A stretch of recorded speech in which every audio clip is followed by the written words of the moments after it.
it's been a while. I mean, I remember you. So have you switched now to being like a BBC sort of cameraman or something?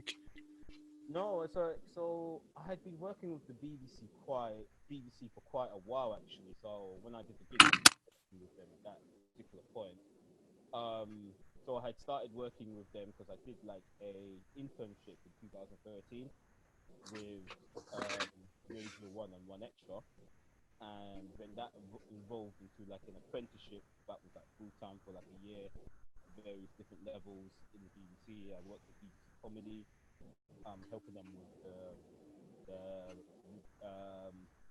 BBC New Comedy Awards. I was helping kind of like recruit different people from quote unquote fame backgrounds as well to get more into like the comedy awards, and that was for like 2014.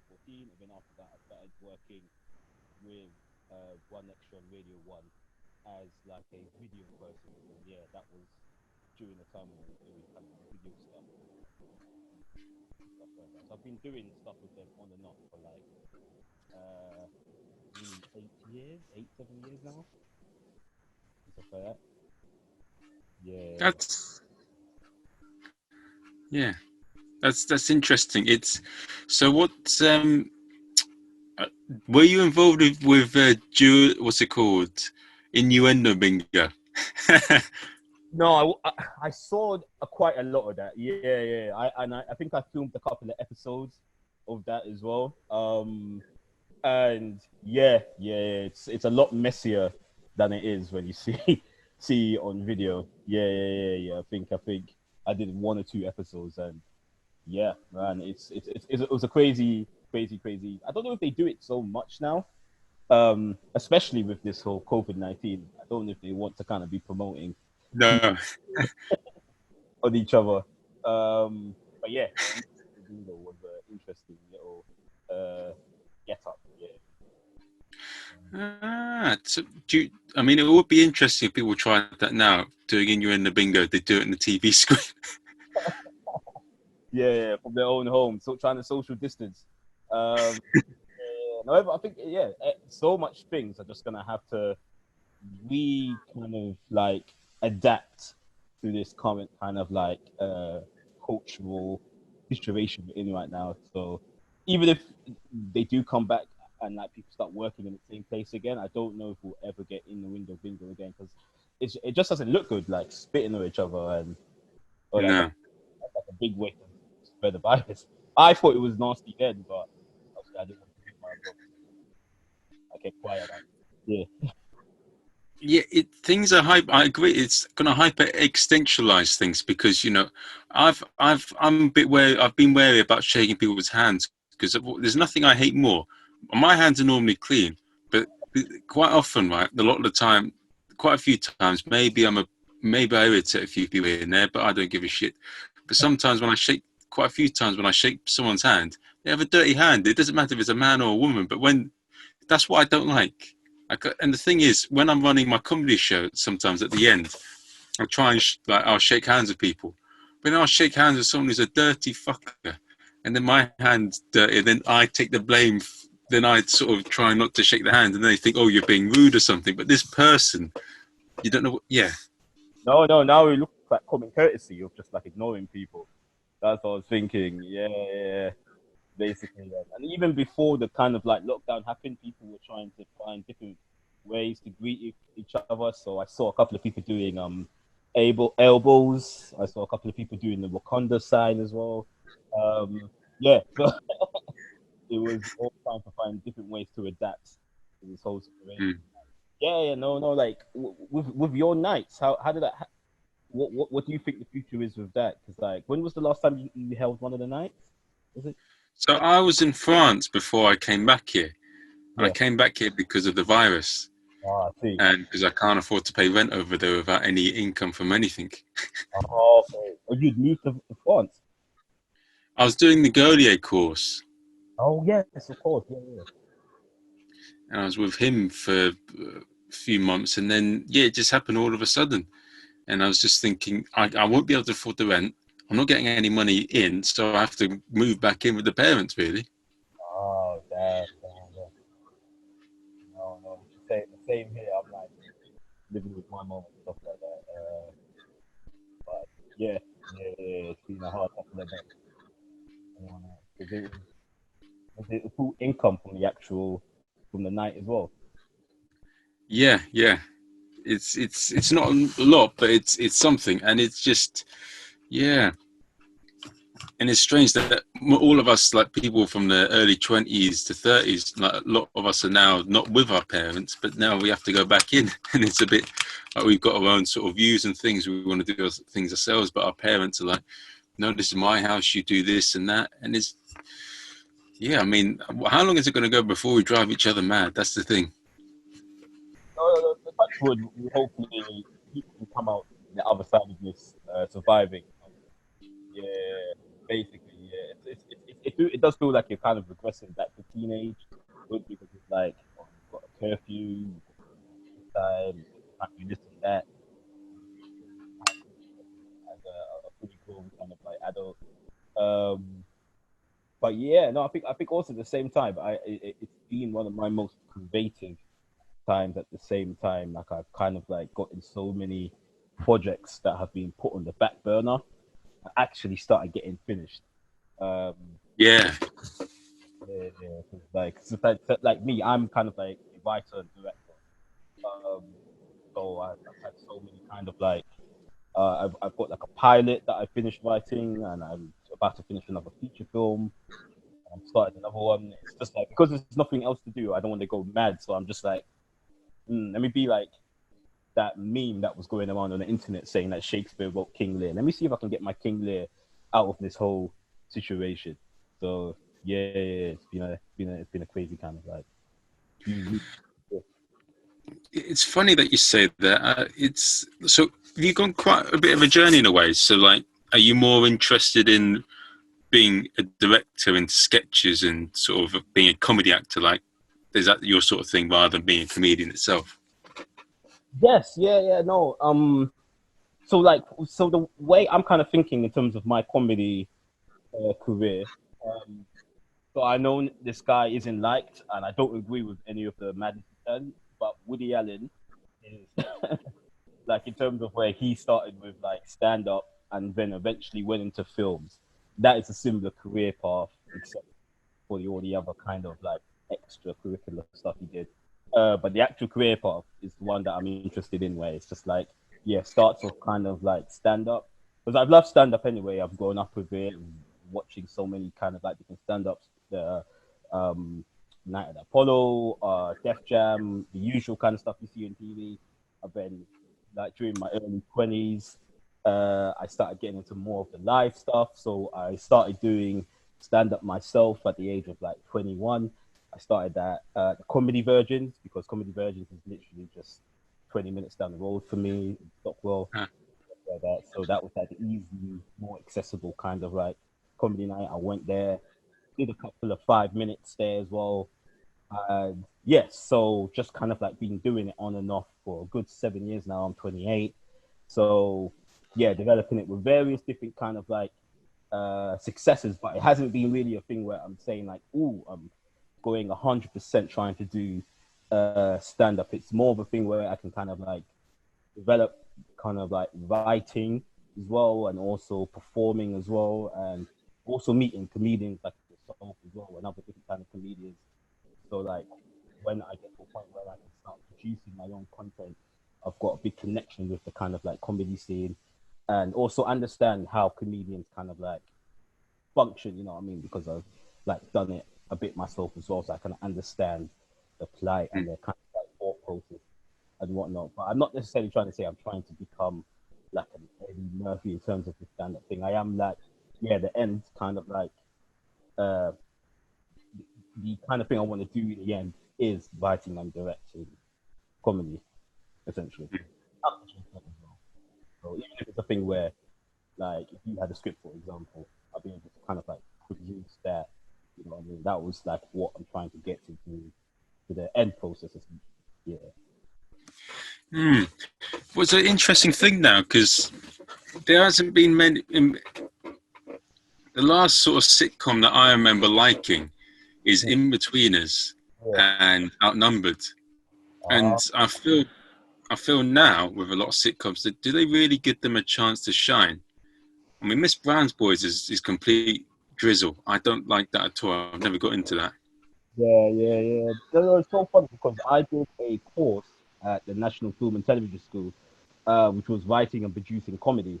And on the first day we did the course, they went around the class and asked everybody, "What is your favorite sitcom at the moment?" And it was a huge kind of like diverse uh, palette taste of everyone. So some people liked Atlanta and that kind of stuff, and then it went all the way to like people who liked Mrs. Brown Boys.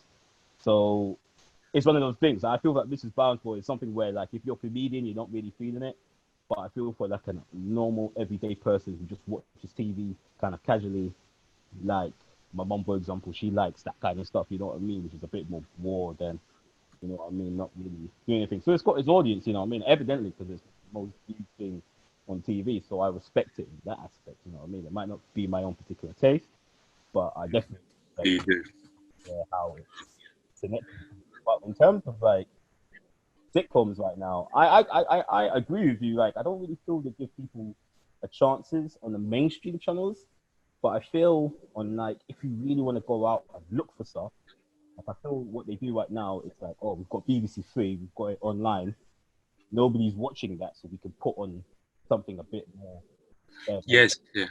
I feel they do a lot more of that, where they put something on there and see how does it do, and you've got something like really bad that really connects. You've got so many other shows in there that they put on there one season and then it disappears and nobody knew about it. You know what I mean? So Mm, yeah, it's interesting because I see a lot of short sketches are like, oh, what do you do if your Tinder date refuses you? Like, there's not enough sort of substance. I feel to it. I want to see like in Game of Thrones or Breaking Bad or Sopranos. They do these long sketch TV series, sitcoms where they have diverse characters. There's so much to them, and it's yeah, very entertaining. Like seeing what happens between them, and like the sketches now, they're just like regular people and they're just doing the same thing all the time. There's no McDonald's, Burger King, they're unique. I want to see more sort of sitcoms with a bit of, McDonald's chips isn't good without ketchup.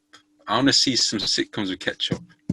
I understand. I understand where you're coming from, and especially when I was doing that course at the National Film and Television School, we'd have producers come in and they're talking about what the kind of like situation in comedy is right now and how people are a bit scared. Essentially, I think it's just fearfulness. It's It's, like, yeah, it's like they don't want to do something different. And I feel with comedy, when it comes to comedy, when somebody doesn't like a drama, people don't really. There's not much of emotional reaction. Like, oh, I just didn't really like that. That's not for me. But when someone doesn't like a comedy, they'll never let you forget, but they don't like the comedy. They will go, it's true. especially when you look on Twitter and online or in the forums, they will kind of talk about that comedy as if it like we filmed them kind of like torturing their family members or something like that. They will have like visceral hate for that comedy. So I think that's what people are fearful about because when a comedy works, it really works. But a lot of times, there's a lot of more times when it doesn't work, and then people are very vicious about it, especially critics as well. So I think yeah, that's what I think is people just want to be safe, especially the big kind of like channels, the ITV, the BBC, and stuff like that. They want to be safe with this stuff. But you've got other people coming out like I'm sure there's I see a lot of online people with like doing something different. Like I remember Turtle Comedy. I don't know if you know those guys. I've heard of them, yes. I've heard of them, I think. Yeah, it's interesting in a way just to see where things are going to go. Because I remember, do you know Brendan Schultz? Brendan Schultz. No, He's a big American comic, and all the big American agencies refused him. So he set up his own YouTube channel. Well, and he just did a lot of content on there. And now he's got 1 million subscribers, and like he's selling out in arenas across the globe. And he's doing very well for himself. yeah, I think that's the way forward. Yeah, where like I was even talking about this with my brother the other day, where when I was working at kind of like BBC Comedy as well, it were still doing the old way, where it's basically like, okay, we're gonna wait to Edinburgh, go down to Edinburgh, see who is kind of like getting nominated for best newcomer, who are the new kind of comedians who's getting all these reviews.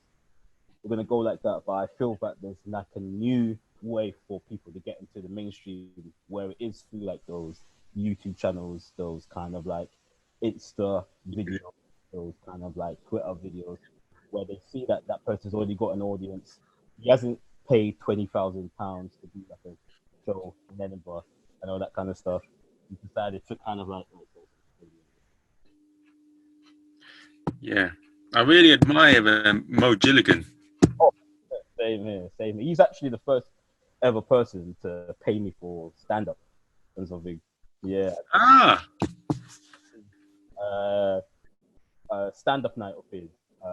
Mo the comedian at Friends at Up the Creek in like 2015, and I did all right, to say the least. I think I did an offensive joke, but made me lose the audience near the end.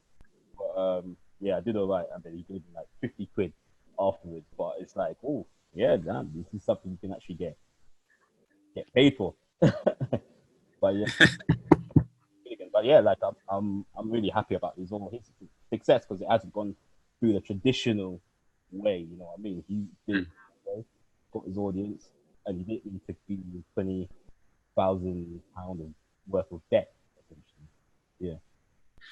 well, it's funny though, because when someone goes to Mock the Week live at the Apollo now, it's not really that big a deal, because a lot of people are now watching streaming services. They're away from that, and they can choose what they watch. So, yeah. And so many people have been on those programs that the value in getting to that level has sort of diminished, even though it's a great achievement, but it doesn't necessarily mean they've made it. Oh, 100%.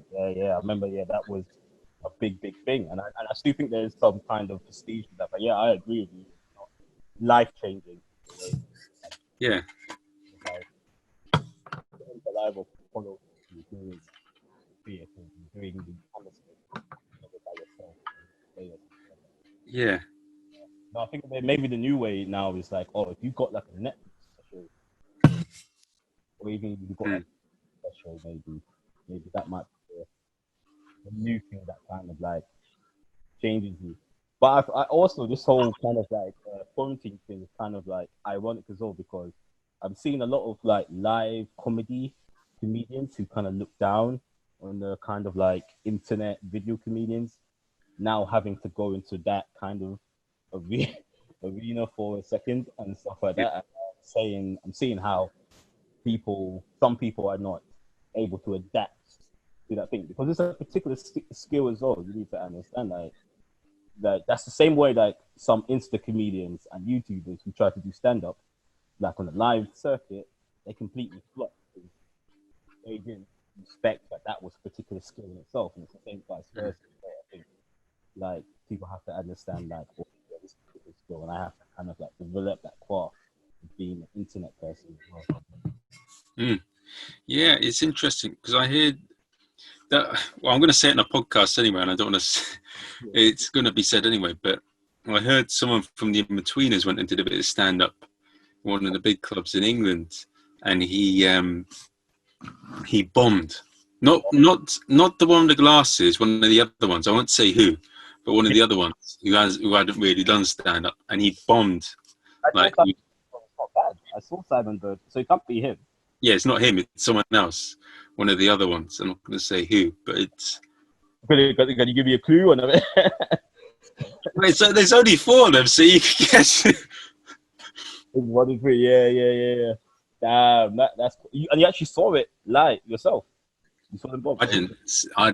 Someone told me, and this is hearsay, but I don't know. It seems believable, because you know that Charlotte Hinchcliffe has given stand up a go.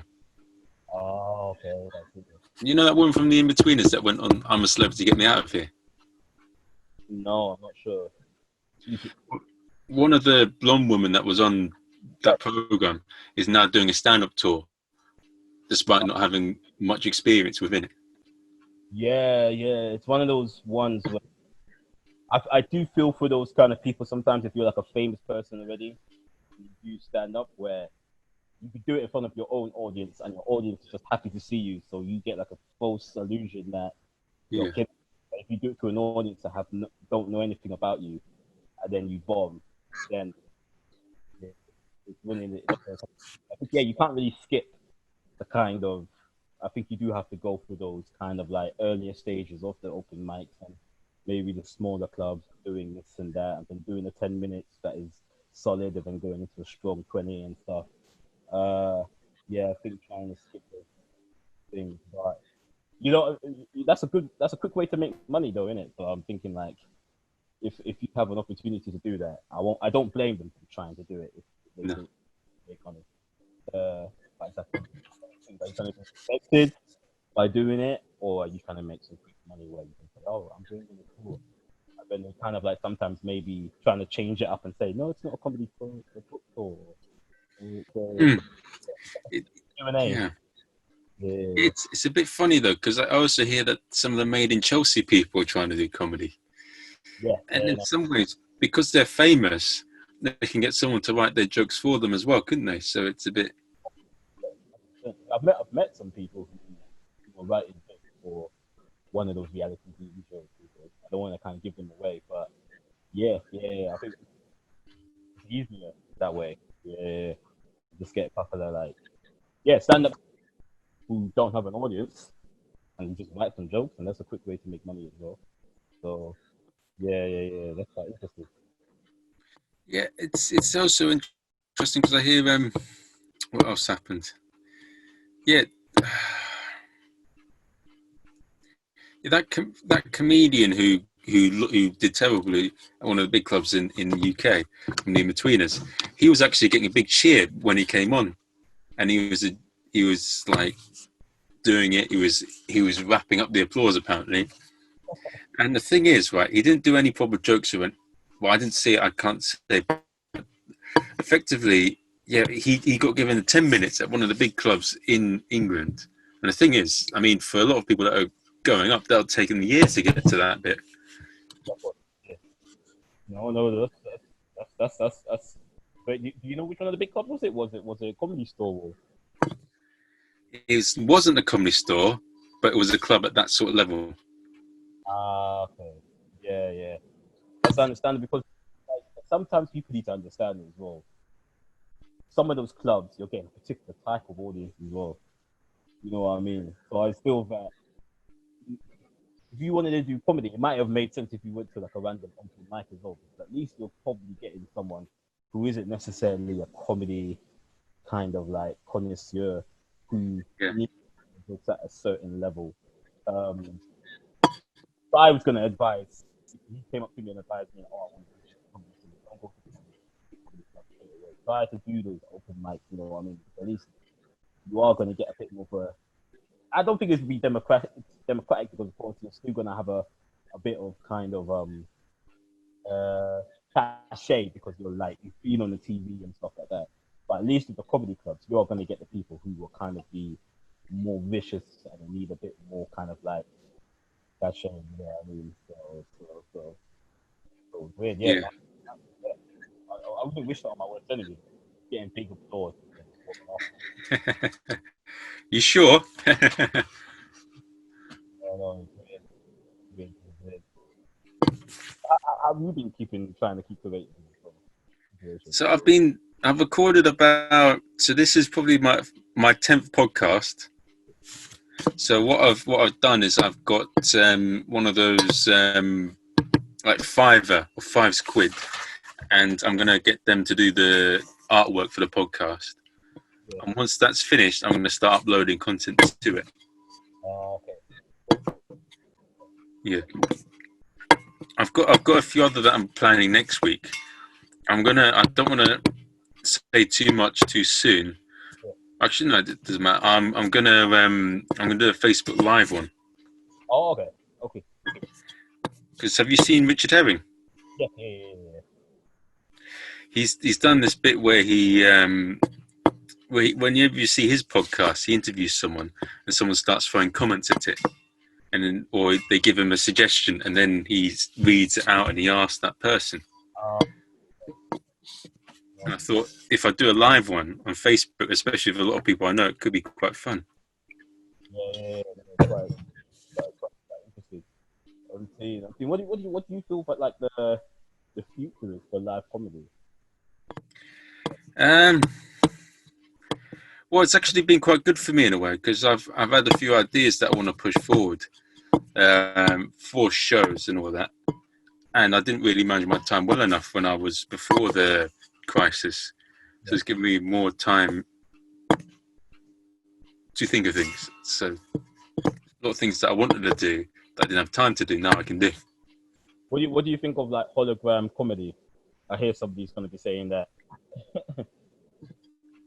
I'd say let's do it. I think it's like definitely you have to find all different innovative ways in terms of trying to adapt to this whole new situation. Like me working in a film world, it has been hard, but I'm thinking of different ways how to kind of like continue making sure that we make sure the film world is going to keep on surviving in this whole situation. So, you've so can I ask? So what are you? So you want to be what?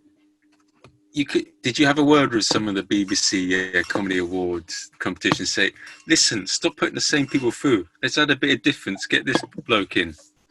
I worked on only 1 year of the comedy awards. I think it was 2014, and yeah, and honestly, I was just helping them in terms of the submissions. I wasn't really in charge of who got chosen to go through to the other side.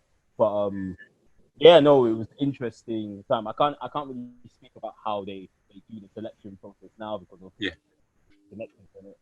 But yeah, it's and even with like stand up comedy awards, like I've done a couple of them as well. So I've like done the News Moves. I got quite far in that one as well, and then I even got to do the tryouts for Pleasant, the Pleasant Edinburgh thing. Yeah, so all different kind of awards work differently and how they choose and different types of comedians. I think the Muse more kind of like hardened kind of comedians who are going to be giggers, who are going to be doing the club kind of like life, while the BBC Comedy Awards are looking more for the kind of comedians that they can mold into like a quote unquote BBC comedians that can do all their like eventually do like TV and all that kind of like different things as well. So I think as a comedian, you have to choose what kind of comedian do I want to be. Do I want to be that one yeah, doing those kind of like I'm doing 5 gigs a day, 5 gigs a night, going to different clubs, going to the comedy stores, or am I trying to be someone who will eventually be a TV guy? You know what I mean? So I think BBC Comedy World, that's good for those people who want to eventually be a yeah. comedian or doing kind of like hosting, and then moves are good for those kind of like hard and kind of like people. But yeah, you got different kind It's interesting. But of competitions. Or do you stay clear with them all? to be honest, well, I stay clear of them now because I think I've been going too long to do them, and there's no point. Yeah. I think it does get to a point where they start seeing your entry every time, and they're like, "Nah, give up." Well, no, so, yeah, it's just I think competitions are suited for a certain type of comic rather than anything else. And I mean, some of the ones that I've seen have been absolutely amazing. I mean, they deserve everything they got, and they've worked very hard for it, and they're absolutely terrific. Yeah. It's interesting. It's I would like to see more people that are a bit older at the sort of high level, because when you look at comedians that have been going for 20, 30 years, they're gonna, if they're good and they're doing the top clubs, they're gonna be better than people like you and me. They've been going a lot. Yeah, it does. And I did notice that with new comedy working, and but they did have a stipulation where it's saying you've got to be going maximum 5 years. Um, so that's why you would never really get like you did get older people who decided later in life, or some people who did like they did open mics for like 2 3 years, never really did anything, and then come back 10 years later to do the comedy awards, and then that's how they kind of got through the loophole of the 5 year kind of like maximum thing. Um, but yeah, I agree with you. Like the way I feel with comedy, that's why I feel that I've taken my time with this in terms of developing as a stand-up comic. Is that it's an old person's medium, you know what I mean? I think the older you are, the more life experience you have, the more stories you have, the different situations you've been, different viewpoints, experiences, that the better you are. I don't think.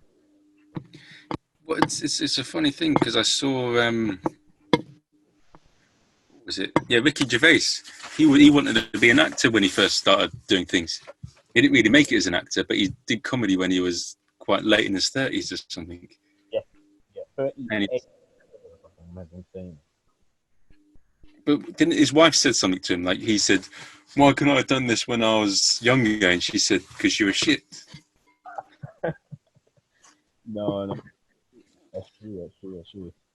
I think, yeah, yeah, yeah. It's especially that's actually a good point as well. And I think Stuart Lee made a similar point as well. It's just like sometimes some meanings make more sense as an older person. You know what I mean? Like if you're like an angry kind of complaining comedian, it's more funnier as an older person, if that makes sense, rather than a younger person. You just look whiny as a younger person if you're doing like, oh, I'm angry at the world kind of thing. It just looks very kind of like a moody teenager kind of vibe when you have it. But when you're like an older person, people kind of like, yeah, okay, this person looks like he's been through a lot. So it actually makes sense that he's kind of angry. And yeah, the Ricky Gervais and the Stuart Lee kind of comedies. Even though Stuart Lee was quite younger, but he even said when he was trying to do the same comedy, kind of comedy he does now, younger, people didn't take him seriously as a younger person. But now as an older person, he looks like someone who's angry. You know, Yeah. I, I, one thing I found funny with throughout the interview so far is the audio's been going on and off. oh, has it? Oh, so you haven't heard anything? At some points, like most, I've heard most of it, but some moments it's gone. Oh no, no, no. Is it gonna? Do you think it's gonna record everything or? Well, I'm recording on Zoom, so I'll get all of it, and I'll edit the bits out that don't work, so it'll be fine. But it's yeah. Sorry about that. I should have maybe recorded it on my side as well, so you have the audio to work with. The audio on my side doesn't work. Ah, it's fun. I've had a lot of funny things happen already. The podcast, a lot of some of the things that haven't gone right, I'm going to include anyway because it makes it funny. No, no, definitely, man. Definitely. But it's yeah, I like who are your sort of heroes as a whole? 'Cause you, Um, so that's a good question. Like, yeah, but so I love usually stuff like Dave Chappelle is a big hero. Like, I like kind of comedians who are kind of like fearless, who even if they make kind of like risks that might not work. Nobody might not find funny, but they at least I respect the attempt to try to be fearless. You know what I mean? And also for the sake of being full transparency, Louis C.K. was one of my big heroes as well. Yeah, yeah, obviously, before all the madness happened with him, but I still think he's a really, really great comedian. You know what I mean? And especially in terms of like he was a similar kind of person as well, who was a comedian, but is also a really great filmmaker as well. Um, so I really respect kind of those aspects as well. The same with Jordan Peele as well, who are like really great comedians, but their filmmaking is on a similar level as the filmmaking as well. Donald Glover is a big kind of like hero of mine as well. Um, yeah, good perspective. We'll just do kind of multifaceted kind of things. You know what I mean? We do both different, both different things really good to high level. Um, yeah, One situation that I'd love to see right now, and I'd love it if maybe you made a movie on it as well. That would be quite funny. Is if you so have you seen Suits? Dude, Yeah, the TV series. I've heard of it, but I haven't really watched that. Okay, well, one thing that I would find quite funny is if you did an interview with a lot of comedians right now, and you told them, right, if you listen here, Sonny Jim, comedian, if you had a choice between being really successful and getting that success quickly by being a follower, or would you rather be an individual and it take maybe 20 years but get bigger success? The one thing that I find quite interesting is how many people would choose option A? Yeah, what the quick success. Mm. That's a really good point. That's a really good point. Like even me as well. I'm not even gonna lie. I'm not gonna try to pretend to be someone who's a bit thing because especially right now, I think it depends of like I don't come from like a rich family, you know what I mean? So some kind of like comedians can afford to maybe keep on working for 10 or 20 years. But if there's like an option to try to go somewhere a bit quicker, I might be a bit more inclined to take option A, considering on my thing, I'd love to do option B where obviously you're a bit more respected and stuff. Yeah, I've got to be honest. I'm all about honesty myself, so yeah, option A might be what I lean a bit more to. If I was Mm. given. Yeah, yeah, yeah. One thing I've always found interesting. So I've been doing the clowning school in France, and it's an acting basically school, theatre school. And he's taught some of the best comedians, performers in our world, and he basically wants to teach you to be more relaxed with yourself and be completely free. One thing I found about it, because the school is quite expensive, it attracts mostly people that are middle class and they're white. And there's Uh, a few people that look like me, and that's then maybe one or two Asian looking blokes or girls, and that is it. That is the multiculturalness of the place. And I think I've always found quite funny because I look at Idris Elba, and I don't know much about him, but I would like to know more about him because didn't he come from Hackney? yeah, yeah, yeah. Came from Hackney. I know quite. I've researched his career quite a lot. And he came from Hackney and he moved to America at 26, I believe, 26 or 27. And yeah, he stayed there for like a good 4 or 5 years with a wife and a child as well. Not Ah, kind of like roles. He was kind of not getting any kind of acting role. And only when he got the wire, and that's when he started kind of like getting up there a bit. but it's funny that how can we sound so posh? I think it's like so my brother went to like drama school, and I think they even teach you that.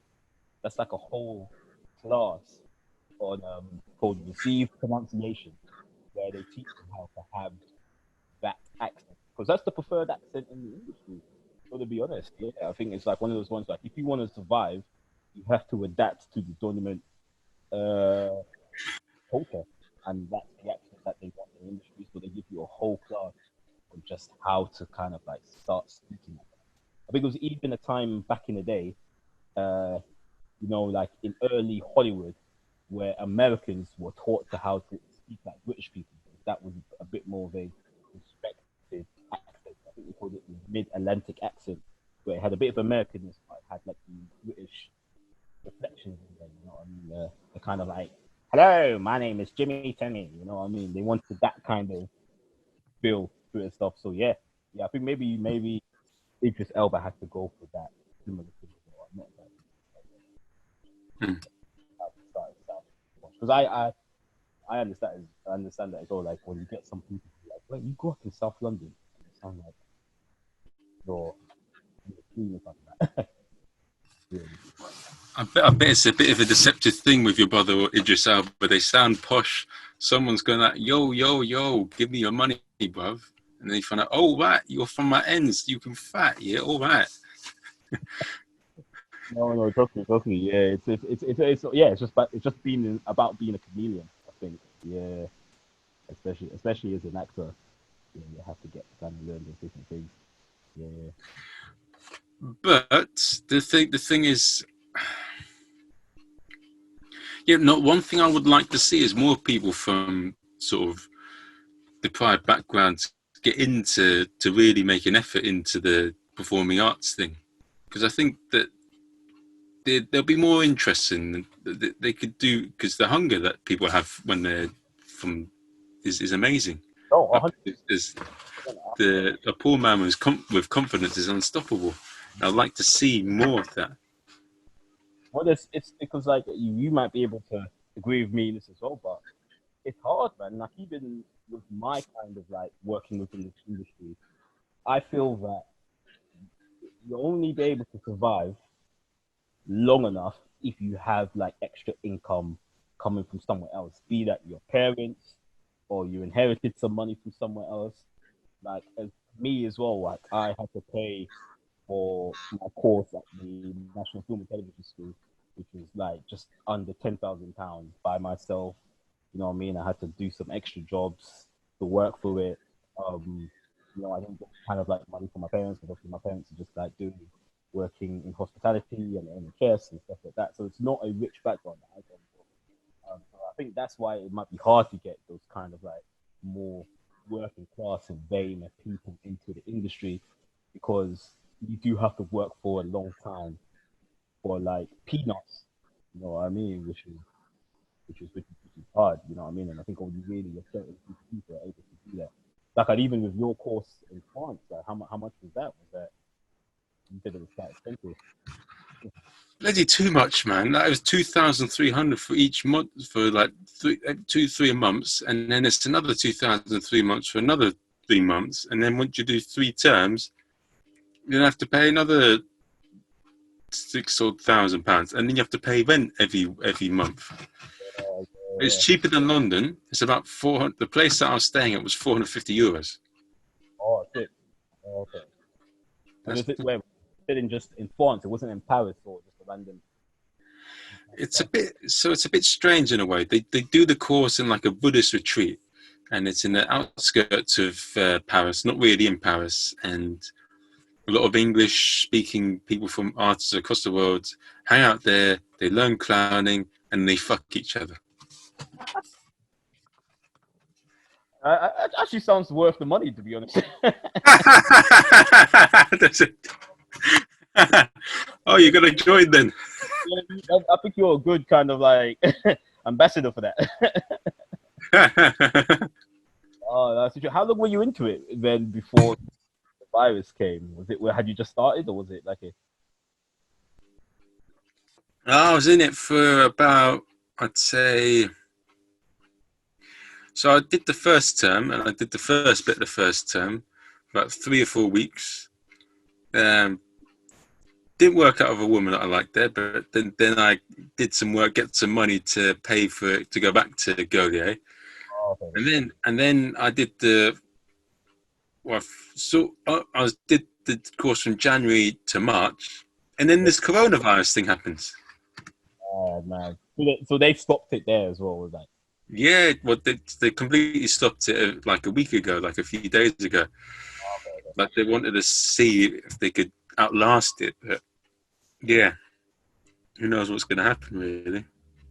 Yeah. That's really wild. Because even with me as well, I got like a feature film. I'm trying to get off the I've written a script for it, and I have been developing it with these kind of like people for a while. I even got to go to South Africa to meet some other kind of like producers, and then I went to Banale, which is like a big film festival in Berlin, and I was meeting some people out there as well. And then literally 2 weeks later, this kind of like virus is coming down, so it was kind of like stopped my momentum of like this feature film that I've been trying to get off the ground for nearly like 2 years now into like tracks and yeah, like I don't know what's going to happen. You know what I mean? So it's like it's really wild. This is probably the wrong thing to say, but I'll say one thing about this virus. It is racist against white people, I reckon. How so? Well, most of the people that have been killed in Europe and America. Yeah, yeah, 1 second. Sorry. What, I'm on the podcast. Right, yeah. You kind of stay at home. But yeah, What's happening? no, I think they were calling me for something. Yeah. Okay. No, that's I shouldn't say that, but I'll leave it in anyway. But it's not. I mean, it is. It's a very. The thing is, what's going to come out from this is that we're going to be a lot more cautious, 100%. and I'm not going to shake anyone's hand. It's all fist bumps from now on. I don't care if it's Lord Sugar business meeting. No fucking handshakes from now on. Or I'm No, wearing white. no, true. Like even today, I was walking down the road and there was like an old lady who was coming towards me, and then I saw her like cough into her hands, and then I crossed the road, and I think that has to be the first time that a black man saw a white old lady, and then he crossed the road instead of vice versa. You know what I mean? Yeah, I think it was history that day, and I think yeah, this virus is just changing the whole situation. You know what I mean? So yeah. It's definitely gonna make people a lot more cautious and stuff like that. Yeah. One thing that's always surprised me about stand-up comedy is nearly most, like 85%, no, I'd say 99% of comedians are Labour supporters, Mm. and they make it quite political. Like I was with a good friend of mine I was talking to, and I was saying, I mean, yes, Boris Johnson was silly when he said that the UK did a good job because it hasn't really done a good job. We're the second highest in terms of death rates because of this thing, and we had time to prepare. 100%, 100% hasn't done good. But Yeah. there's a big but though, isn't there? Mm. I mean, there's no point really complaining about it now. Though we've got to just, if we spend time trying to analyze what went wrong now that we're in it, but we spend less time in terms of sorting it and keeping people alive. Yeah, and also so I don't necessarily. I might get some stick for this. I don't think this is the time to really go into the two political parties and arguing like who would have done better. You know what I mean? Okay, we can admit that it was a terrible job, even to the point that our own prime minister got infected by it. I think there has to be kind of a big sign that it wasn't a great job done. But like yeah, like we said, it's we're in it now, and I think the more important thing now is finding out how to get out of it rather than people trying to make arguments about who would have done better. Um, but yeah, but even with comedians as well, you say like I think 90% are Labour supporters. I just think it's just because it's the dominant kind of culture. People are just kind of like sheep, so they're gonna go with the dominant culture. If it was the other way around, I think. Yeah, Yeah. but do you, so what I know a lot of people that I know that are in the arts and all that a lot of people around our sort of age group, they're all trying to foot. I don't know what's going on at the moment on the side of the left, but they're doing the same things they've always done, like with the. Oh, it doesn't matter, but it's. I couldn't get over how with Jeremy Corbyn, like he's saying, "Oh, we're going to get free Wi-Fi," and then everyone's like, "Why does everyone always try and did everyone believe that Corbyn was a saint?" And it was always in my face during the general election. Someone that was my age was trying to force you to vote Labour and was saying, "If you don't vote, then you're stupid." Yeah. I think it was just like, yeah, it was weird, and I think maybe that's what maybe it didn't help the Labour side was the kind of forceful of it, and I think people had to kind of like understand what people who weren't in a particular bubble cared about. I think they had to kind of like maybe widen and actually go down on the grassroots level and talk to those people who were kind of like outside of the London thing, because you do feel like you're in a bubble. You know, you think London is the whole world. Me as a Londoner as well. And then you go out to the other cities and I do jobs, and then you realize that not representative of But, the UK. but why have they turned it to like such a brutal thing in terms of if you say that you're, I don't know, it's a bit like if you're in Russia and you're and you I don't know, you're a woman and you say, "Mummy, Daddy, I like Sarah, the dinner lady," and you'll get what's it called? You'll get lambasted and treated like shit, and everyone's going to come at you. Mm. But if you say that you're a big Conservative supporter, especially in London, you'll get a lot of shit. Oh yeah. No, it's true. And to be fair, the Conservatives haven't helped themselves with that because they have implemented a lot of kind of like situations. They've been the cause of a lot of situations that people have suffered that is quite visible. And I think it's only because they've been in power for 10 years.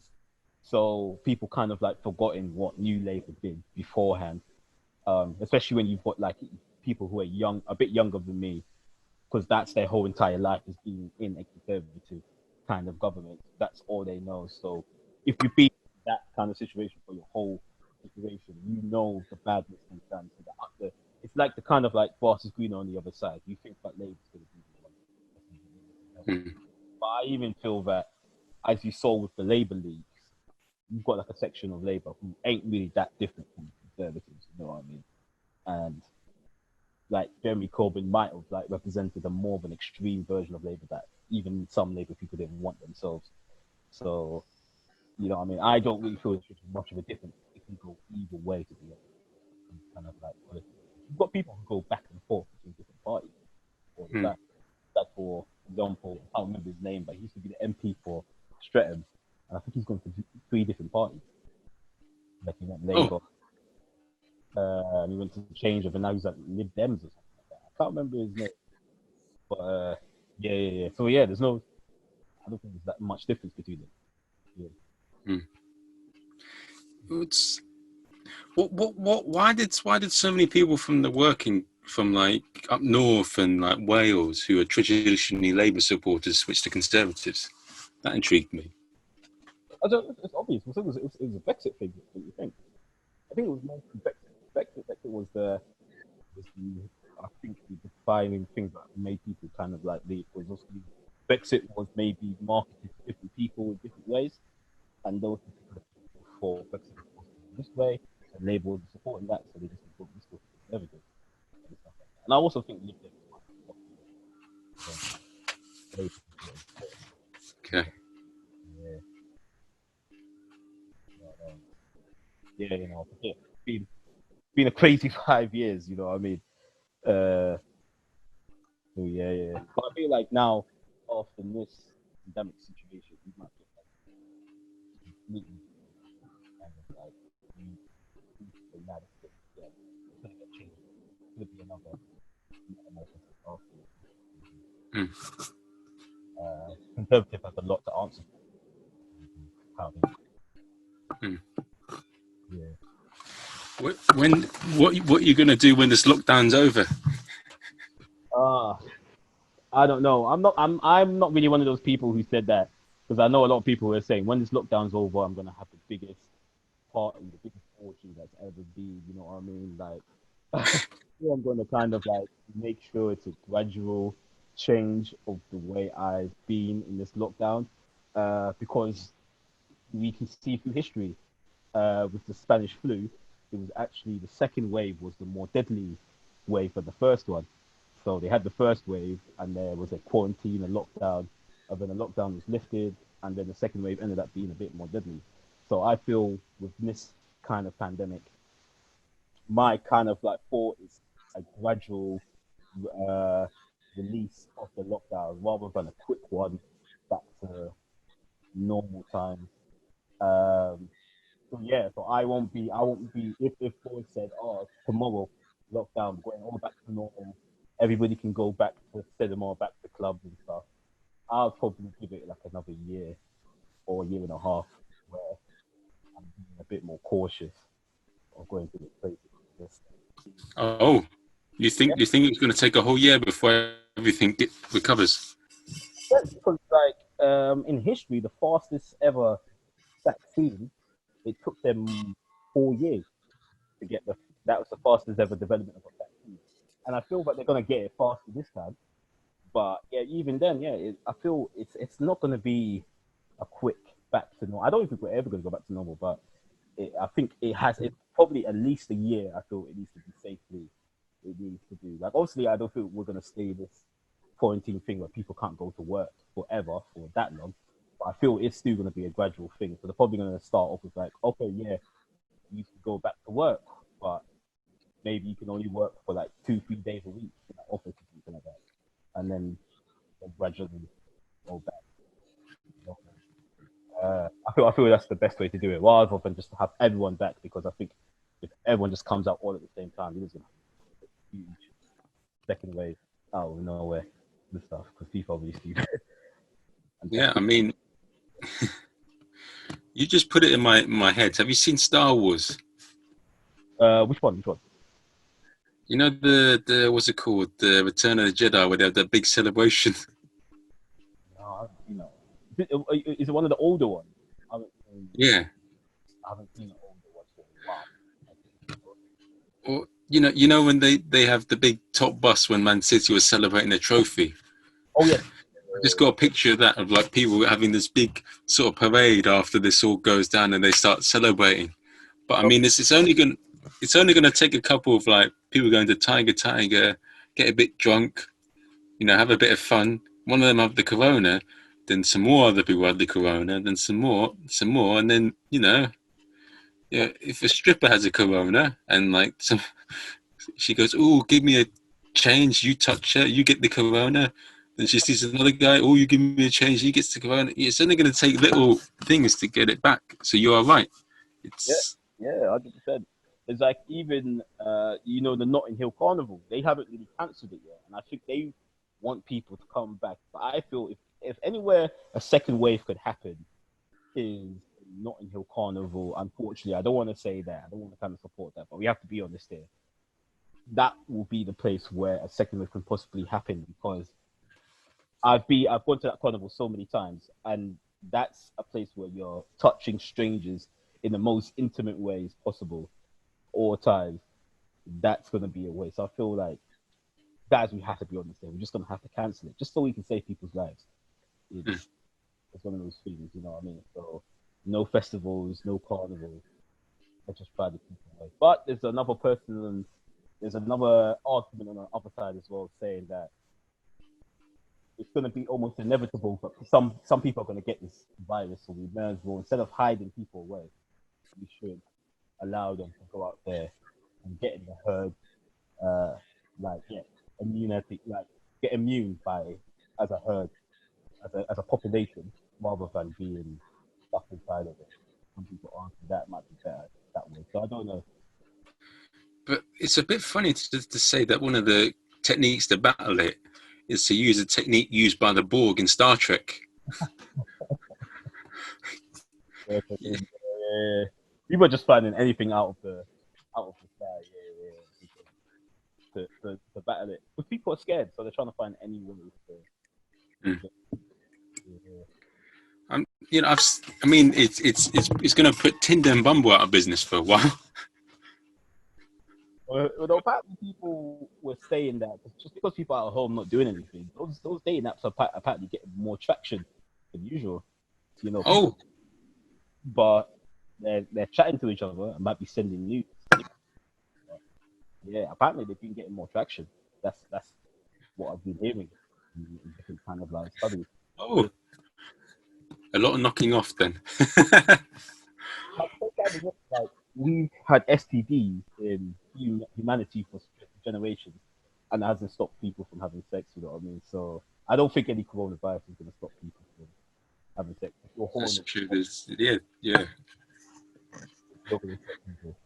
know what I mean? There was the last big pandemic, which was obviously a bit more of a gradual pandemic. It was a bit harder to track. It was the HIV and AIDS crisis, and that still spread like wildfire. You know what I mean? Like people didn't stop, even though people said, "Oh, fact to say sex," people kept going along. So I don't think coronavirus will stop people from doing dirty. To be honest, it's been quite funny in a way, actually. Like one of my, that some people, I mean, I'm busy working, but a lot of other people, they like some of my friends, they've been talking to different people and they're saying, oh, this person ignored me for a while. Now they're talking to me. No, it's true. I got in some random people who've aired me for ages as well, starting to talk to me. People want phone calls. I haven't had that for ages.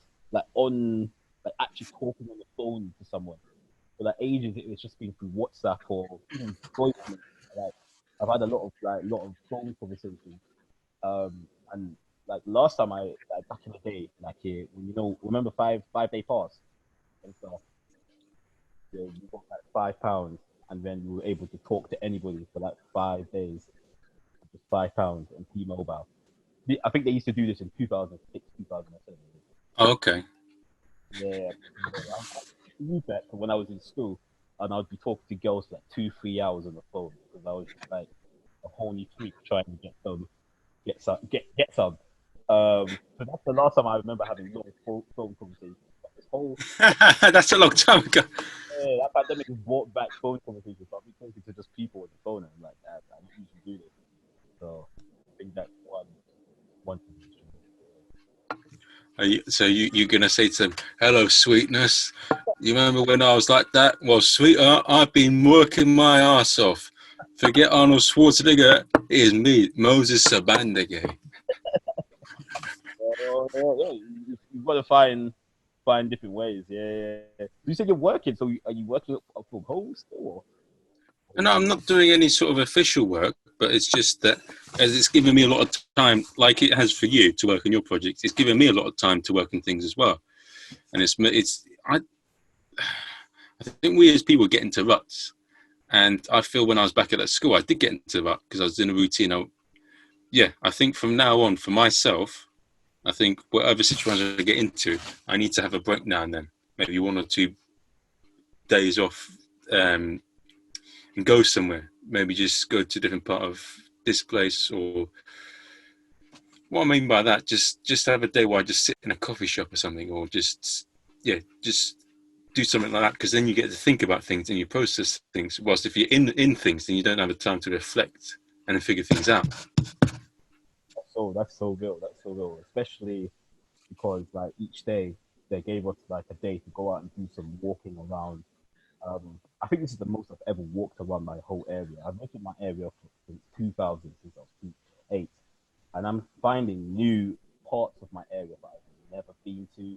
I've never walked past because I'm just trying to find new places to walk to because I'll get bored walking the same path.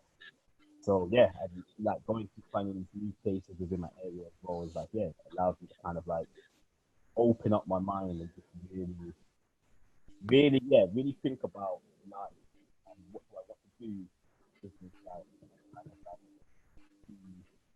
pondering my own mortality as well because every day you're hearing stuff about death tolls and stuff like that. You really kind of maybe say like, damn, we have to kind of like treasure this life we're in a lot more and not take it for granted because it's just like Yeah, comes away just no, like that. it's good. It's good. It's good. It's something that I feel I should will do from now on. And Bill Gates does it a lot.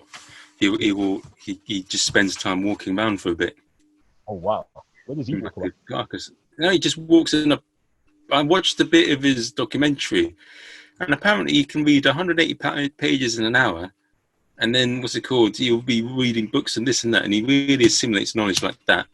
And Yeah, like he remembers it in 90% efficiency. And by the end of it, he knows more about that topic than the people he's talking to about it. yeah. Oh, But it's not surprising he's a millionaire, isn't it? but yeah, he does that. Like he will walk around somewhere to think about things. And I think it's true. You have to get some time to think about things and process. In martial arts, they say that think is the enemy. I'm not too sure about that. I think you do need to think about things. Like we gigged a bit on the same time, and you'd see comedians that may be going for 10, 15 years that are nowhere near as good as comedians that have been going for a couple of months. You finished. Hello.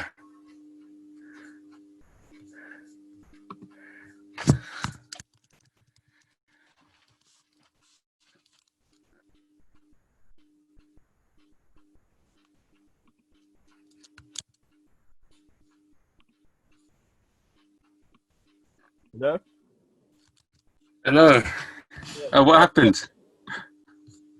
I don't. I think like, where I was in my house, the internet just died, so I had to go somewhere else. Yeah, Ah, so what bit did we get to? I think you were talking about Bill Gates and just like allowing yourself to kind of be able to just thinking, think about life and whatnot. Yeah. No, I've been what Netflix is decent. I've been using it to learn French, Oh, and I've been yeah.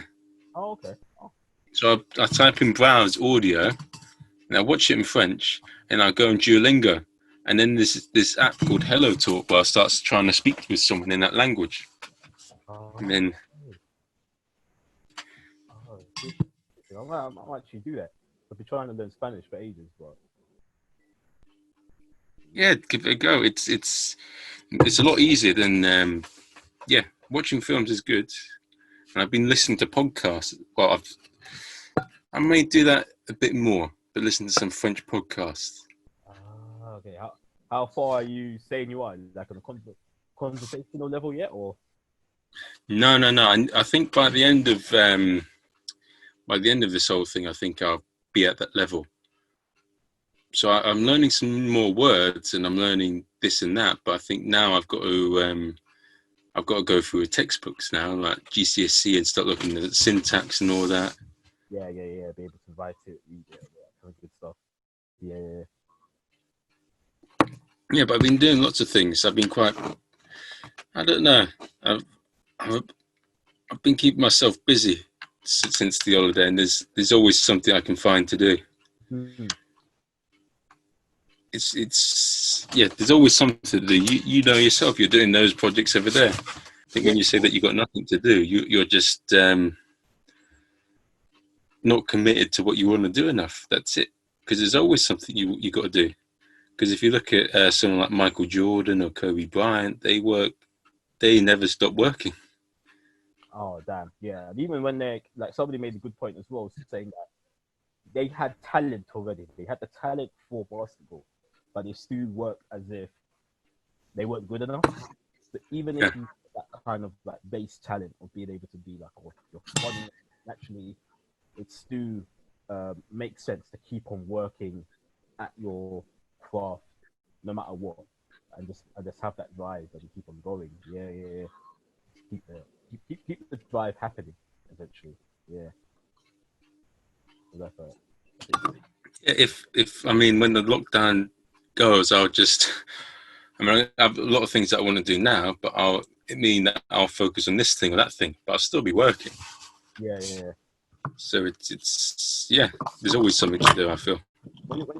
When do you think you'd be up and running with the night again, or do you think that's something where It's going all right so far. I mean, what he does. The guy that owns it, he rents a bunch of flats upstairs. hmm. So, but we'll see what happens. I think it's from speaking to him, it doesn't sound as bad as others. But fingers crossed. And yeah, it'll be interesting because there's going to be a lot of clubs closing down. I think Oh, 100. Angel, they need £6,500 a month in Angel. Shit. Yeah, it's a lot of money. I mean, they took about 4 months to get 40,000, and that's when everyone had money. So Oh no, man. Yeah. People are gonna need to laugh. That's the good thing as well. yeah, well, it's.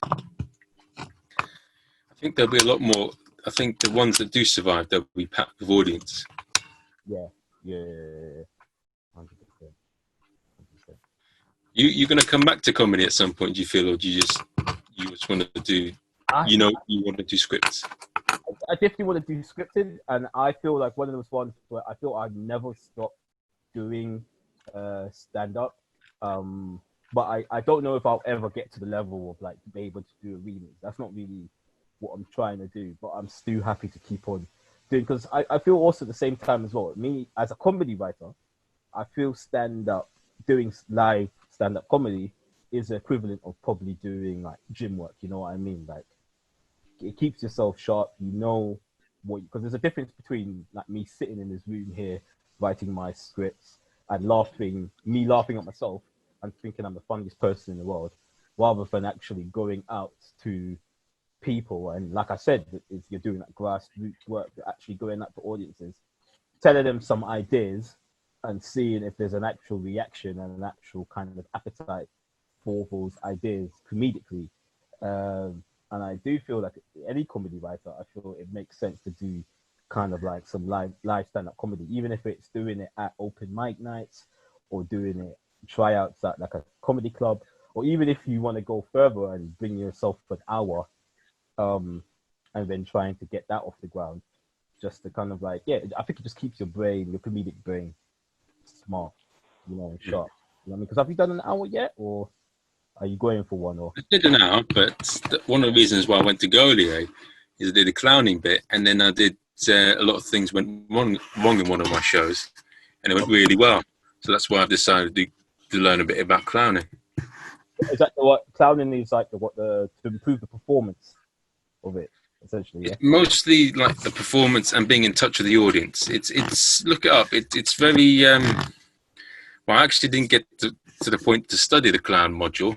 I was doing a lot of other modules before that, so I'm going to go back there next year and do the clown module. Okay, yeah. No, I've met a lot of people. Marvin, Mao, the YouTuber. is he the Indian bloke? Is Yeah. he the gay Indian bloke? Yeah. I think he's from Pakistan though. You know what? I sounded wrong. And this the gay Asian bloke. Yeah. Yeah. I know. He did the Gala report, and obviously the most famous one is obviously Sasha. He's done that kind of goal. So yeah, I've seen a lot of people doing their thing and using it quite advantage, and I do definitely feel that helps the performance as well. Yeah, because I do feel there's different kind of like stand-ups, like where there's stand-ups who are better performers and stand-ups who are better writers. You know what I mean? And I don't think my performance is as strong as my writing. I just need to have kind of like fix that. Yeah. I think mostly a lot of stand-ups per se are writers more so than performers. Because if you put them in a situation that's hard, they can't do anything. What do you mean situation that's hard? Like what? Like a heckle or Not just that. I had them in a what's it called? I was running a night in the New Year show, and a night where it's in a downstairs pub in the Grove, where there's loads of it's not really suited for comedy. It's not in a private space, yeah. and nearly all of them did terrible. So because they were just depending on their jokes. Oh, that's another question I want to ask. Why do they call the urban circuit the urban circuit? Why couldn't they just give it or they call it the black circuit? It doesn't sound right. They should give it another name. And why? Yeah, I never understood that. I think urban circuit just came off a bit more politically correct. Because also in the urban circuit, you've got people in there who aren't black who do pretty well. Like the white yardies. Yeah, so you've got different people with all different colors in there. So I don't think it really makes sense to call it the black circuit, because also you've got black people who work. Like I we trying to say, but the mainstream circuit is the white circuit. You know what I mean? I think that's what kind of made it really weird for people to say, "Oh, that's the black circuit, and this is the white circuit or urban circuit." I think it's just one of those ones where it's quite niche in there, but it's the same with you've also got like a musical comedy circuit. You know what I mean? And also a quote unquote arts circuit who don't really do the comedy club. They do more of the arts center, and their comedy kind of works more in like Soho Theatre on a particular day or something like that. You know what I mean? And that's a whole different circuit in itself that has its own cottage industry. And it's the same with the black circuit as well. So I don't know what. I think maybe the urban circuit probably is the best one for it. Maybe they're just saying the urban circuit because they've got a particular style of comedy there where it's more suited about inner city life or something. So I don't know what name you could change it to give it. I just couldn't think of anything. Yeah, but But why? So if I look at people from the urban circuit, they're quite loud and boisterous. Whilst if you look at the mainstream circuit, it's one or the other. They're in between, or some of them are more confident, but most of them aren't that confident. Yeah. I think So like the urban circuit, it commands a particular style because the audience is in a particular way. I feel like their tastes, they read it in a particular way, and I think it needs to feel like a performance because someone made a good point about the urban circuit. I can't remember who made this point. I apologize. It was a really good point, but they said that the urban circuit it started from obviously from shows that happen on Sunday, so people will come from like church where it's also similar style in there as well, like in black churches where the pastors would be quite kind of like charismatic, very loud and boisterous. They'll go watch a show at church and then they'll go to a comedy show afterwards. So I feel that's why the style kind of like bled over from like a more of a kind of Pentecostal kind of style of where a priest was very loud and boisterous. It was the same with the comedian as well. Especially the urban circuit in this country as well is very inspired by the urban circuit within America. And I think that was definitely what was the inspiration in America was a lot of shows where people kind of dressed up really well. They came back from church and now they're going to a Sunday show. There was even a comedy night called Sunday Show, but Mo started that as well, but had a lot of that style on the urban circuit. You know what I mean? So I feel that that's probably the reason why you do have that kind of particular style where it's more, it can't be really subtle as much, you know, in other kind of comedy shows. It does have to have a bit more of a extrovert style of like, yeah, this is comedy, being loud, boisterous is in your face. You know what I mean? Because I feel it's also really inspired by like the Def Jam comedy and stuff like that. I don't know if you've seen that. Okay. Bits and pieces. Yeah. So I think it's definitely inspired more about that kind of stuff. So yeah. How would someone like? Do you remember John Sharp? John Sharp? No. He was an old guy. He used to get up on a chair and he used to do this. He used to go, "That joke has never taken off." Okay. Yeah. I Do mean, you remember? I don't. I haven't seen him. No. But what you said, like, how would react? What's his reaction like in terms of urban crowd? Do you think? Well, he's a weird sort of punk comic. Let me show you. Let me show you the screen, and let me show you a second.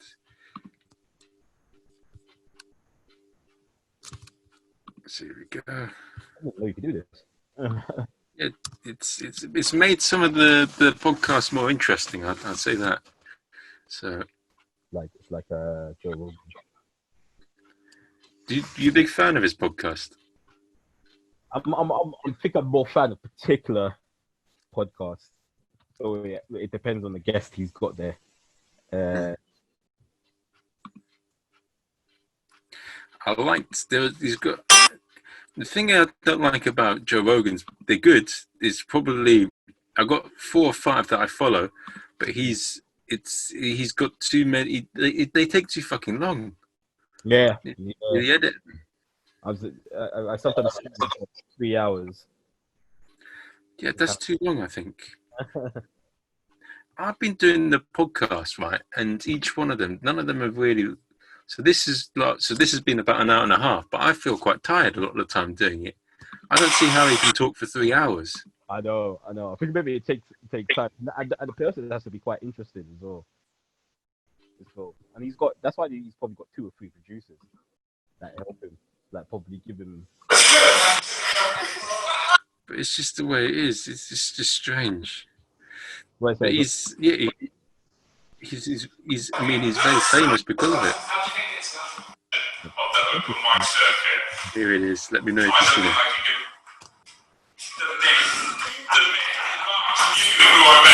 John Sharp, everyone. John Sharp.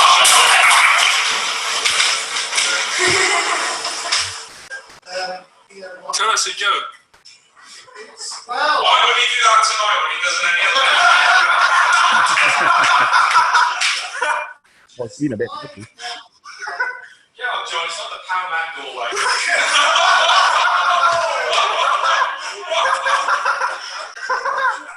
I can see a glitter ball.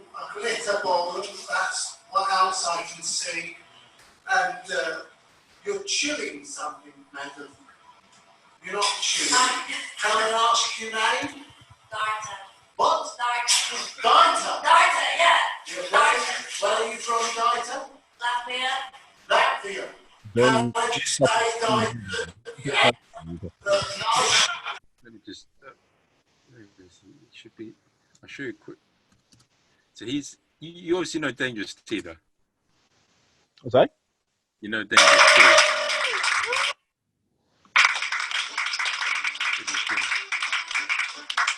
This is what he does.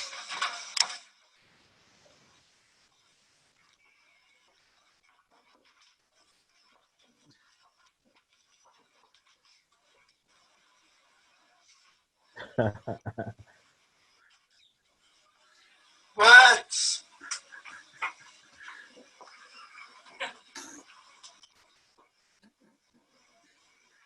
Words.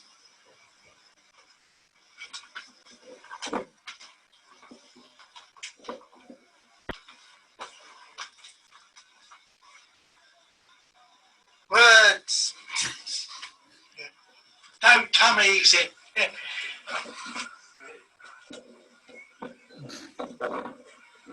As a child,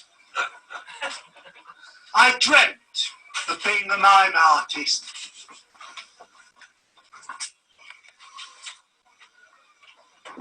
Never spoke about it. So what? I see. Would he work on the urban circuit? Do you think? Because I've seen him. I do advertise tonight on a Tubes, which has a lot of. It's aimed at sort of More alternative. Yeah. Yeah. And some people have come in through that, and they found him hilarious. Yeah. See, I kind of like. It's one of those things where I feel with acts like that, you need to be more someone who goes to comedy nights quite regularly. You know what I mean? So you're a bit more understanding. Oh, that's what a comedian might do. As I feel sometimes when you go to the other, you're getting kind of like an audience that don't necessarily go to comedy all the time, and that kind of comedy they see is on TV, so it is a kind of typical somebody with the mic doing jokes. It needs to be there. So somebody came. I think with him, it could go either one ways, because like sometimes I've seen people who've done stuff like that and killed it because it's just like because it's so different, and they're like, oh, this is so crazy. You know what I mean? That's like he's doing something crazy. And sometimes I've seen people do that and they've gotten booed off stage. You know what I mean? So I feel he could go either way. You know what I mean? I think it really depends on the audience. Like if it's someone who's, and there's also like age of audience as well. I think maybe a younger audience might be able to consume that better than an older audience. You know what I mean? Who expect it to kind of like look like a Def Jam night. So yeah, it can go either way. Yeah, but that's what I find interesting, because I've seen. Yeah, it's funny. You never know what's going to work sometimes, do you? No, not at all. Like I've done some urban nights and I've done really good, and sometimes I've done really badly. You know what I mean? Where people have just been completely silent. You know what I mean? Sometimes I prefer boos to silence, because at least boos, I feel like you get an actual reaction from people. Silence can be like deafening. Yeah. Yeah. Some of the it's probably it's nothing worse than that, is there? Oh no, wow. Sometimes you wake up in a cold sweat thinking about those nights sometimes. It's one of those. Come on. Because like you kind of like don't remember some other shows, but the shows that went really badly, you can still remember them so vividly. It's so strange. Tell us a story. Come on.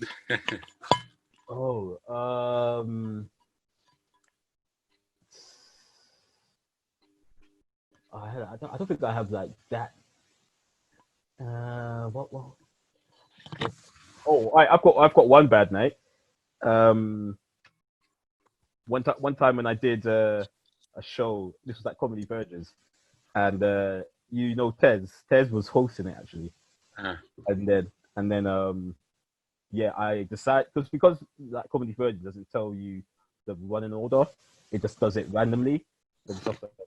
So I decided to go to the bathroom before my thing, and then that's when they decided to kind of like call me on stage, and then yeah, so I was actually in the toilet doing my thing while I was being called on stage, and that's when like I got locked inside the toilet because I think the toilet lock was fucked up.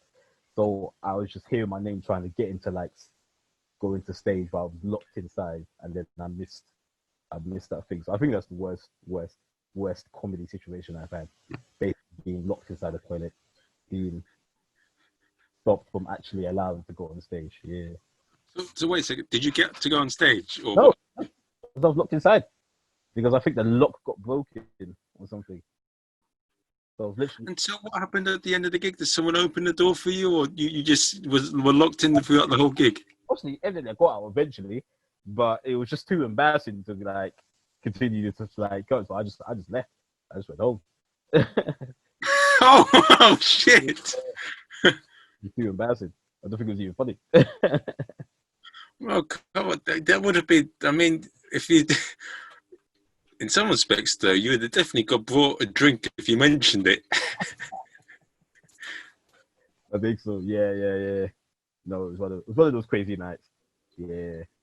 For people that don't know, for the probably one or two people that are watching this, the buy 'em a drink thing is a thing at the open mic night in the Cavendish Arms where the comedian does well. There's about 30 acts. It's a struggle to stay alive through it. It makes you question your sanity. But the comedians that do well in that, they have a thing called buy 'em a drink, and they get bought a drink at a bar. But if the comedian's an alcoholic, they may lie. No, it's wild. But yeah, it's come on, that is hilarious. That is, it would have been even funnier if you just went up on stage and did that and mentioned it and just talked about it. Someone did suggest, because I was locked inside and it was a wireless mic, somebody suggested to me to do the show straight from the bog and stuff like that. But I think that would have been a really, really shit gig. So for obvious reasons. So yeah. That's a pun there. I had to peep in the pond. I always have to peep in the pond in every podcast. Do you remember Dangerous T? Dangerous Team? No. He does this joke. So for anyone that doesn't know Dangerous T, he is so John Sharp has been going for about 15 years. Dangerous T's been going 5 years longer, I think. Wow. And you got Jimbo's been going for 25 years, and they're open mic legends. Mm. And I'll show you Dangerous T because I know you remember him, but you just haven't seen him. He is one of the best. He's like on his day, Dangerous T and John Sharp are the funniest comedians in the entire world.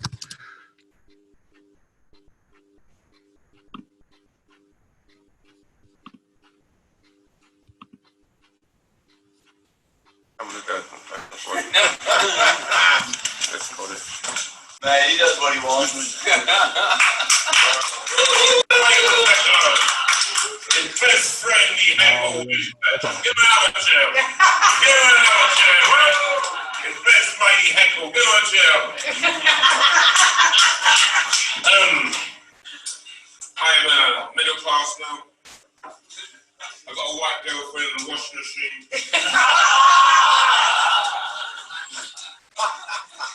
I trying to kill myself. I step in the mirror. I saw a dog and I goes, wow, what a fat dog. And the boyfriend punched me in the face.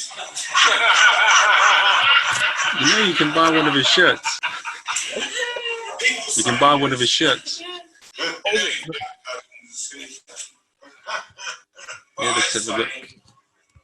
In any skinny person, the back was inside. Squashed. Suffocating. Can't breathe. Yeah. Trying to get out. I've not seen him on a gig for a while, actually. That's the thing. I miss him. I love him. I remember seeing him a couple of years ago. He was that I think Heavenly Comedy in Shepherd's Bush. Yeah. That's what I mean. So even his website is funny. He's incredible, him. But it's like, yeah, but he said, you said he's doing open mic for like nearly 20 years. A very long time. Well, I actually don't mind Dangerous T, so you may be watching this. I actually like Dangerous T. He's a cool guy. He's a nice guy, and so is John Sharp. But I like him. Some people don't like him, or they say this and that. But I think it's because they see them as easy targets to pick on. But they're both very funny people, I feel. No, that's mad. That's mad. Yeah. He's. Have you heard his routine where he says, "What's it called?" Have you not heard his broadband routine? I know. I don't think so. Okay. Should I show you it? Show it to me. Now the broadband man, it sounds interesting. Let me see that. Dangerous T. Broadband. He doesn't.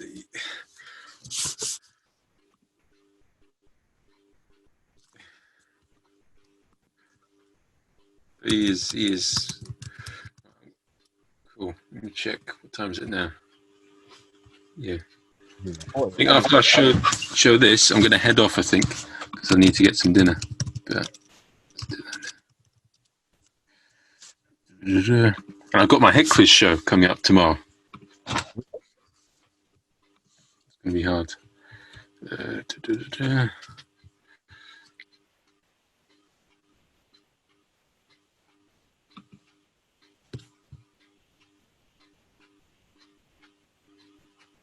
Some of you know, we're gonna cry. And some of you not gonna go sleep tonight. Because it's really sad story. And it really hurts me inside. Because I love her. Dangerous T. I'm clicking like. You understand? But it's really sad. But it really hurts me inside. Because I loved her. And it really, really, really hurts so much. Because I loved her. And it really hurts me. And I even better try my best not to cry. It was like this. I'm walking past this phone shop and I saw inside. She looked at me and I looked at her. It was like love at first sight. We kind of shop together. I was taking her home and she was quiet. Wouldn't say a word. So I named her Jane. I got on with Jane. She was really quiet. They looked at Jane and looked at me. I didn't say a word. But I still loved her. The one lives in me is dangerous. She's a phone. And the phone went quiet. I put her in the shoebox. He's got this really. I remember he used to talk about St. Peter's, and then. I see that. Yeah. Oh, this is the one he talks about. Yeah, this is the joke. Are you ready for our last act? All these lovely audience, amazing. As my judge was said. It's not my fault, Mum. This is it. Mum blamed me. Why Dad left. Bloody hell. It's not my fault, Mum. Yes, it is. It's not, Mum. It is. It's not, Mum. It is. It's not, Mum. Yes, it is. Because when you was born, my vagina stretched. And your dad's got a small dick. And when you leave, I can't feel it. He can't feel it. And he looked at you, and you got a big dick. Because that's not my son. And he left. It was 15 years to find my dad. Because Dad, you're not my son. Dad, you're not my son. I am. You know I am. You're not my son because you got a big dick. Never ever enough on it. I said with a big dick. He says, Dad's got a small dick. His dad's got a small dick. His dad's got a small dick. But it looks like spot, but it's a dick. I remember now. It's all coming back to me. Oh god, this podcast could be dangerous teen tribute videos. I'm thinking like with all this, I'm thinking like, where is he going to be able to put this? Because I know YouTube's going to kind of flag that. That's right. You haven't flagged it yet. No, yeah, he's been able to survive it. But yeah. No, that's interesting, man. He's good, isn't he? He's amazing. You get that, yeah. Like I said, over time plus tragedy just equals comedy. That's the old equation, oldest equation in the world and stuff. So yeah. No, but he was funny. There's no like Dangerous Teen and John Sharp. They're both funny, but I don't know. Maybe the way they go about doing things is. I think they are funny. There's no getting away from that. Yeah. It's just like obviously, yeah, comedy is subjective, so it's one of those ones. So like, but yeah, man, I need to go. Been good chatting to you. Definitely. Same here, man. Thanks for inviting me on the podcast. I really appreciate coming on as well. Being able to let all my stream of consciousness about the comedy industry that we're coming in at the moment. But yeah. Hopefully we see you. I see you again on the circuit. Yeah, you too. No, definitely. And, yeah, take care, and then see you later. See you in a bit, though. A bit.